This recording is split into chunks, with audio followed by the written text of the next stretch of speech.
શ્રી સ્વામિનારાયણ ભગવાને 11 વર્ષની ઉંમરે નેપાળ અને પૂર્વ દક્ષિણ ભારતમાંથી 7 વર્ષની સખત યાત્રા માટે ઘર છોડ્યું અને અંતે તેઓ પશ્ચિમી રાજ્ય ગુજરાતમાં સ્થાયી થયા। 21 વર્ષની ઉંમરે તેમના અસંખ્ય અનુયાયીઓ હતા, જ્યારે ભગવાન શ્રી સ્વામિનારાયણ તેમના અનુયાયીઓ તરફથી ખૂબ માંગને કારણે ગામડે ગામડે ગયા અને પ્રસાદી તરીકે તેમનો સામાન આપ્યો। ભગવાન શ્રી સ્વામિનારાયણની 6 પેઢીઓએ ધર્મનું નેતૃત્વ કર્યું।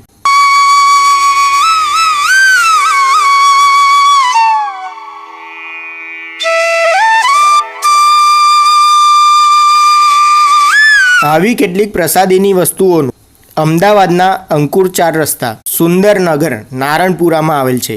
આ મ્યુઝિયમનો ટાઈમ સવારે 10 થી સાંજના 5 વાગ્યા સુધીનો છે। સોમવારના દિવસે મ્યુઝિયમ બંધ હોય છે। મ્યુઝિયમના પરિસરમાં ફોટો તેમજ વિડીયોગ્રાફી અલાઉડ નથી। આ મ્યુઝિયમમાં ગઢડા, કાલુપુર, વડતાલ એવા અલગ અલગ નામથી 12 હોલ આવેલા છે, જેમાં ભગવાન શ્રી સ્વામિનારાયણની પ્રસાદીની વસ્તુઓનું પ્રદર્શન છે। જો તમારે એ પ્રસાદીના દર્શન કરવા હોય તો તમારે રૂબરૂ મુલાકાત કરવી પડશે, કારણ કે અંદર એન્ટર થયા પછી વિડીયો કે ફોટોગ્રાફીની મનાઈ છે। જો તમે પણ આ મ્યુઝિયમની મુલાકાત લેવા માંગતા હો તો જરૂરથી આવજો।